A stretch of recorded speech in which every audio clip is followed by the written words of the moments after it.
Assalamualaikum warahmatullahi wabarakatuh. Kami dari kelompok 2 ingin memenuhi tugas monsun dengan topik monsun di Asia Timur, termasuk Cina, Jepang, dan Korea di bagian barat yang berdampingan dengan Samudra Pasifik. Kami dari kelompok 2 yang beranggotakan Ayu Hartati, Deva Sulistiono, Dini Aulia, Florin Alfi, dan Muhammad Lazuardi Ramadan. Pendahuluan. Studi tentang musim hujan fenomena cuaca terkait di Asia Timur memiliki sejarah panjang.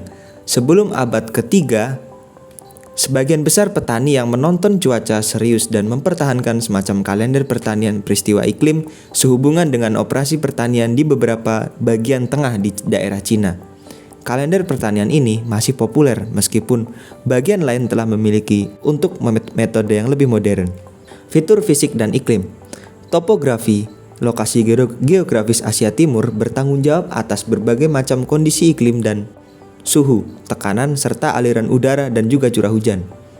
Wilayah Mongolia dan gradien tekanan curam ke selatan dan timur untuk menutupi hampir seluruh wilayah Asia, Samudra Pasifik, Barat Laut, dan pantai Asia Timur berdampingan dengan tekanan rendah yang berkembang di Kepulauan Aleut serta pegunungan di samudra sepanjang sekitar 25 n. Musim dingin daerah Asia Timur yaitu bulan November hingga Maret. Selama musim dingin, tingkat atas mid altitude westerlies berimigrasi ke selatan dan bertiup di sekitar kompleks pegunungan Himalaya. Saat menyerang sisi barat dari penghalang gunung tersebut, aliran tampaknya membagi dirinya menjadi dua bagian. Satu mengalir ke utara di sekitar batas utara blok gunung dan yang lainnya mengalir ke tenggara di sekitar batas selatan. Arus udara yang terbagi tampaknya bergabung di Lazy over China, agak jauh dari sisi timur pegunungan. Aspek ini menarik sirkulasi metroposferik di wilayah ini adalah bahwa itu yang terlemah. Transformasi massa udara dan siklogenesis di atas lautan. Dari beberapa palung gelombang Willy yang tiba di Asia Timur bergerak ke wilayah laut tetangga sehingga berkembang menjadi siklon. Ilmuwan Cina dan Jepang telah melakukan eksperimen transformasi udara atau AMTX di atas Laut Cina Timur, di mana ditemukan adanya distribusi suhu permukaan laut rata-rata di pesisir timur Asia pada bulan Februari, sehingga pemanasan lapisan bawah terjadi ketidakstabilan konvektif dan membentuk awan kumulus dan stratocumulus.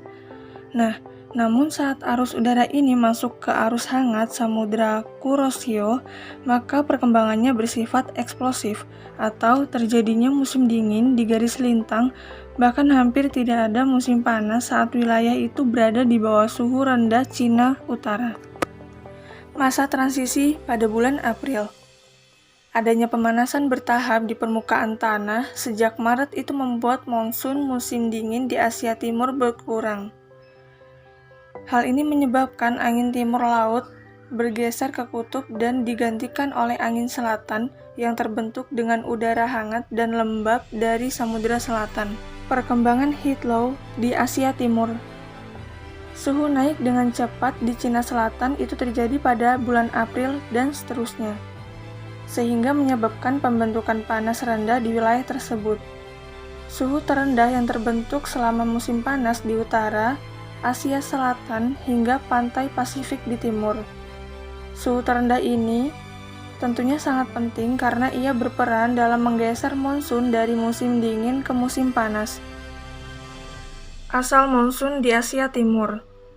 Monsun musim panas di Asia Timur berasal dari pergerakan palung khatulistiwa yang bertekanan rendah di atas Samudra Hindia Timur khatulistiwa dalam dua fase berbeda.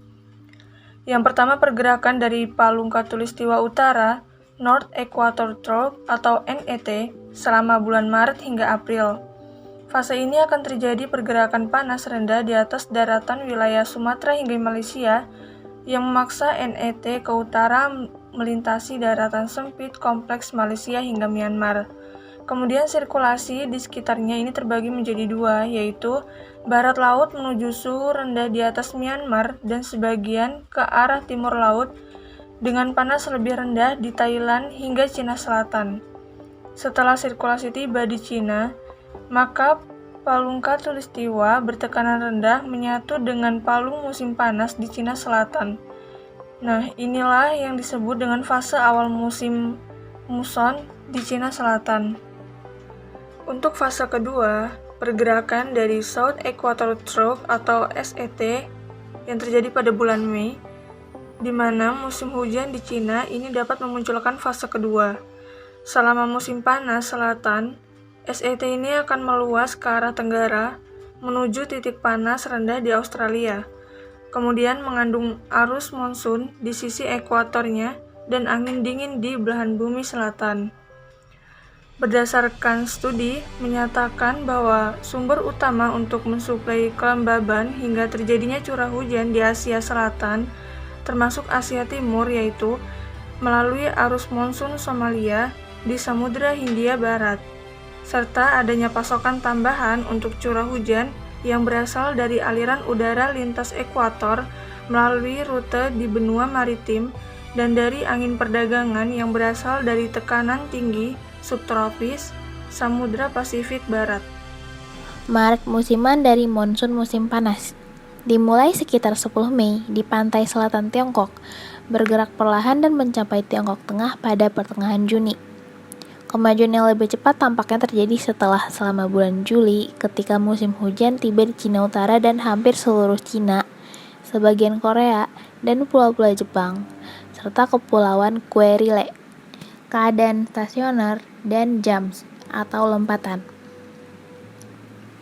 Keadaan stasioner dan perkiraan periodenya pada monsun musiman musim panas di Asia Timur adalah 1.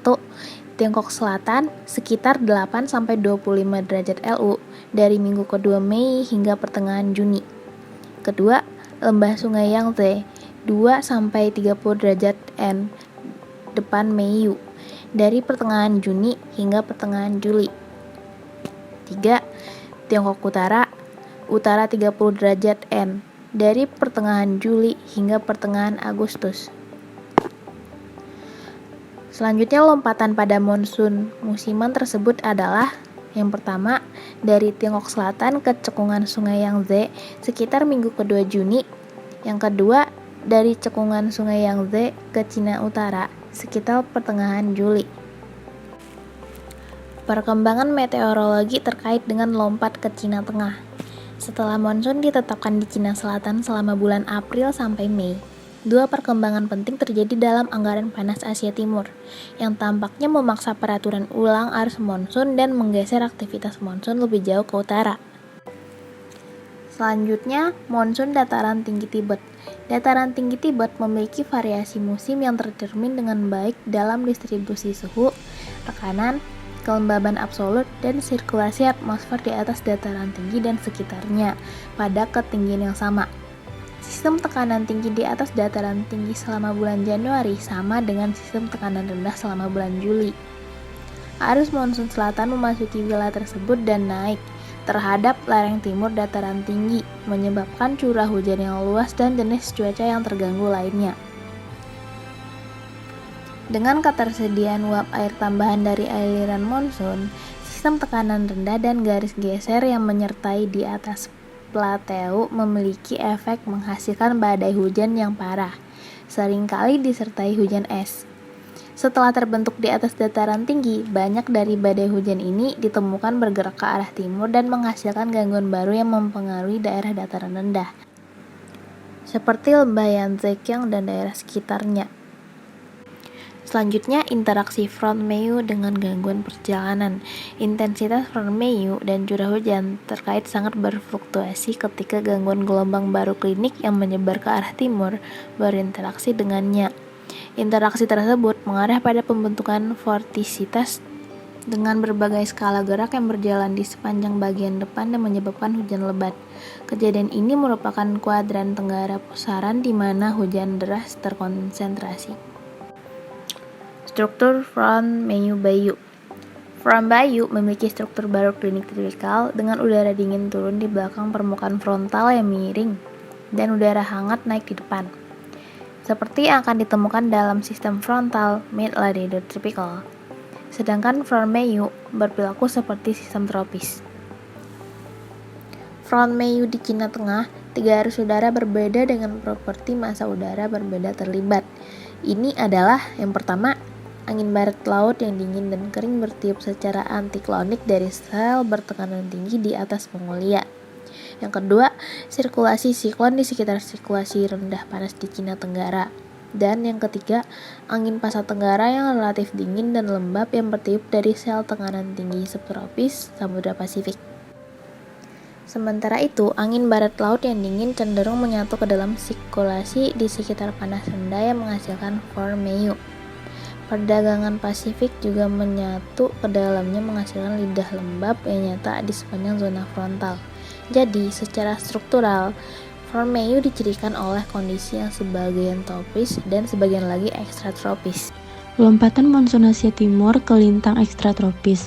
Seperti disebutkan dalam sekte 5.8, aktivitas monsun musim panas di Cina Tengah dengan cepat bergeser ke Cina Utara dan wilayah darat dan laut yang bersebelahan di sabuk ekstratropis, termasuk Korea, Siberia Timur Laut, dan Jepang. Pemeriksaan NCAP reanalisis mengungkapkan bahwa lompatan tersebut melibatkan gerakan simultan dari arus monsun dalam arah meridional dan juga zonal. Pada 5.8 ada perubahan 3 periode. Nah, salah satunya itu periode yang di Cina. Bukti lompatan di bidang klimatologi, pergerakan ini tercermin dengan baik dalam perubahan yang terjadi pada distribusi tekanan permukaan laut rata-rata, sirkulasi udara rata-rata pada 925 HPA dan curah hujan rata-rata di wilayah antara periode DJF atau Desember Januari Februari dan JJA atau Juni Juli Agustus. Nah, kita bisa melihat dari gambar tersebut, itu ada tekanan permukaan laut rata-rata di atas Asia dan Samudra Pasifik yang berdampingan selama DJA, DJF, dan BJJA. Nah, kita bisa melihat dari analisis ulang NCAP. Nah, dari sana kita bisa menyimpulkan kalau gerak maju itu biasanya ditandai dengan penggantian sel bertekanan tinggi musim dingin di Asia Timur Laut dengan sel bertekanan rendah. Nah, faktanya itu selama JJA itu ada 2 sel bertekanan rendah muncul di daratan Cina, satu di Cina Selatan dan satunya lagi di Cina Utara. Bidang sirkulasi tingkat rendah Nah, habis itu kita bisa melihat dari sirkulasi tingkat rendahnya itu bisa kita melihatnya dari gambar ini tampaknya konsisten dengan perubahan tekanan musiman. Nah, dari gambar di sini tuh kita bisa melihat adanya sirkulasi angin rata-rata. Dan di sini kita bisa menunjukkan bahwa lebih banyak hujan di lautan daripada di daratan pada saat musim dingin atau DJF. Tetapi medan berbalik selama musim panas atau JJA. Ketika curah hujan maksimum terletak di atas tanah dengan jumlah yang lebih sedikit di atas lautan. Letak geografis dan iklim. Jepang mempunyai 4 pulau yang besar, yaitu Kyushu, Shikoku, Honshu, dan Hokkaido, dan sisanya berukuran kecil. Nah, terletak di dekat pesisir timur Cina Utara dan berdampingan dengan Siberia Timur di sudut barat laut Samudra Pasifik besar, dipisahkan dari Asia daratan oleh Laut Jepang di utara dan Laut Kuning dan Laut Cina. Front Meiyu, pergerakan dan aktivitas musimannya. Nah, musim hujan di atas Jepang dikaitkan dengan pergerakan dan aktivitas front Meiyu yang membentuk bagian lanjutan dari front Meiyu di bagian barat laut Samudra Pasifik di sekitar Jepang Selatan. Nah, yang di sini tuh bertepatan dengan dilatasi medan deformasi di atas Asia Timur dan Samudra Pasifik yang bersebelahan. Selama musim dingin itu front Bayu itu terletak jauh di atas lautan selatan, pulau-pulau utama Jepang, dan aktivitas curah hujan dan psikogenesis terutama terjadi di lautan terbuka. Yang kalau pulau kecil itu hanya terpengaruh sedikit saja atau kecil. Nah, namun di musim panas itu bergerak sangat cepat ke arah barat laut menuju ke suhu yang paling rendah atau suhu rendah di atas Cina Utara, berbatasan dengan Siberia Timur dan mempengaruhi Jepang dan Korea. Menurut pengamatannya itu, bagian barat daya Jepang itu mengalami curah hujan Bayu sekitar 1 bulanan atau lebih awal daripada bagian tengah dan timur laut. Hujan deras ini tuh sering terjadi sepanjang bagian depan atau setiap kali gangguan ekstratropis dengan skala berbeda yang bergerak ke arah timur yang berinteraksi dengannya. Nah, hingga dari bulan Juli, gangguan bergerak itu melintasi Jepang dan aktivitas di pulau-pulau antara garis lintang itu 30 dan 40 lintang utara. Pergerakan musiman ini tuh dari utara itu melintasi Jepang dengan rata-rata curah hujan itu maksimum selama 30 tahun, dari tahun 1951 sampai 1980. Ada beberapa stasiun terpilih yang diberikan Ninomiya dan Murakami pada tahun 1987. Terbuktinya dari angka curah hujan ketika bagian depan bergerak ke utara dari bagian pulau samudra menuju daratan Jepang. Jumlah curah hujan meningkat menjadi maksimum di Kagoshima yang terletak di bagian barat daya Jepang dan kemudian menurun dengan cepat di stasiun-stasiun selanjutnya. Nah, selama periode ini, bagian selatan semenanjung Korea juga mendapat curah hujan monsun panas. Beberapa penelitiannya itu yang observasional itu misalnya tuh dari Matsumoto dan Ninomiya. Pada tahun 1971, Ninomiya dan Akiyama 1974 itu Matsumoto, 1972 Ninomiya, 1978 Ninomiya dan Yamazuki, 1979 Ninomiya pada tahun 1984. Nah, di sini tuh menemukan bahwa jet barat daya tingkat rendahnya itu aliran yang terkait dengan depresi skala menengah yang berkembang dengan baik. Nah, dari gambar ini kita juga bisa melihat dari pada bulan Juli. Nah, di sini tuh menjelaskan bahwa ada tingkat rendah barat daya, suhu garis yang putus-putus, tinggi geopotensial garis penuh, dan angin panah pada 850 mb. Yang bagian B-nya itu rasio pencampuran garis penuh dengan angin panah pada 900 mb pada 9.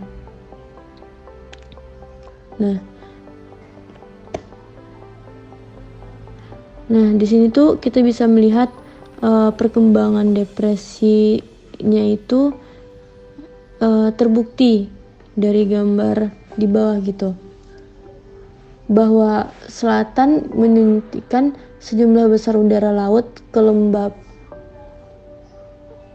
laut yang lembab ke zona frontal, yang ketika diangkat oleh gerakan ke atas yang kuat tampaknya menyebabkan hujan lebat yang teramati pada tanggal 27 Juni 1972. Nah, di sini tuh juga melihatkan bahwa deret waktu parameternya itu dari 21 LST 25 Juni hingga 3 LST 28 Juni 1972. Nah, yang A ini menjelaskan tentang ada kecepatan vertikal, terus komponen angin zonal relatif terhadap pergerakan depresi yang di dalamnya. Nah, yang di B itu ada komponen meridional bagian dalam angin dengan naungan yang menunjukkan wilayah selatan, dan yang C curah hujan per jam. Selanjutnya di sini ada musim hujan di atas Korea. Yang pertama ada fitur fisik dan iklim. Iklim Korea sebagian besar dibentuk oleh lokasi geografis dan lingkungan fisiknya. Di sebelah utara dan barat laut semenanjung ada bentangan alam yang bervariasi, yang terdiri dari gurun, pegunungan, dan dataran luas. Ini mengalami variasi suhu musiman yang besar, menjadi sangat dingin selama musim dingin dan panas selama musim panas. Di sisi selatan, semenanjung ini dikelilingi lautan, yaitu Laut Jepang di sebelah timur, Laut Kuning di sebelah barat, dan Laut Cina Timur di sebelah selatan. Selatan Korea yang sempit memisahkan dari pulau-pulau di Jepang. Nah, dibandingkan dengan variasi suhu musiman di dataran, variasi suhu di lautan kecil ini jadi pemanasan diferensial antara daratan dan lautan lah yang memainkan peran penting dalam sirkulasi atmosfer di Korea. Lalu, musim dingin di Korea. Selama musim dingin di utara atau DJF, kondisi sangat dingin dengan suhu udara rata-rata sering turun hingga minus 40 derajat Celcius dan sel bertekanan tinggi yang kuat. Ini mendominasi Siberia Timur dan Mongolia di utara dan barat laut semenanjung. Nah, lalu ada angin antiklonik yang kuat bertiup di sekitar sel bertekanan tinggi, memajukan kondisi yang sangat dingin dari utara dan barat laut yang menurunkan suhu udara. Musim panas di Korea atau musim Changma, front Bayu yang bergerak ke utara melintasi Cina dan Jepang pada akhir Juni dan awal Juni juga mempengaruhi semenanjung Korea dan menghasilkan hujan yang lebat di bagian selatan semenanjung. Ini mengantarkan Changma musim di Korea. Lalu yang terakhir di sini ada zona iklim Korea. Dari zona iklim Korea ini ada poin-poin divisi zona iklim Korea, yaitu sebagai berikut. Ada daerah pegunungan yang terisolasi dengan suhu di bawah titik beku selama musim dingin. Lalu, sabuk pantai timur laut mengalami musim dingin yang dingin. Bagian barat utara, tanah berbukit yang tertutup hutan mengalami musim dingin yang kering. Korea Barat Tengah memiliki suhu udara Januari rata-rata antara minus 6 derajat Celcius dan minus 8 derajat Celcius. Lalu, ada Korea Barat Selatan memiliki suhu udara Januari rata-rata antara minus 3 derajat Celcius dan minus 6 derajat Celcius. Lalu, daerah selatan yang memiliki suhu udara Januari rata-rata antara minus 3 derajat Celcius dan 0 derajat Celcius. Sabuk pesisir tenggara mengalami musim dingin ringan dengan suhu udara rata-rata Januari antara 0 derajat Celcius dan minus 3 derajat Celcius. Lalu, sabuk pantai selatan mengalami musim dingin ringan. Lalu, Pulau Kolpat atau Jeju-do memiliki iklim laut yang hangat dan lembab. Lalu, Pulau Dagelet atau Ulung-do memiliki suhu udara Januari rata-rata 1 derajat Celcius. Sekian materi tentang monsun di Asia Timur termasuk Cina, Jepang, dan Korea di bagian barat yang berdampingan dengan Samudra Pasifik. Semoga bermanfaat. Wassalamualaikum warahmatullahi wabarakatuh.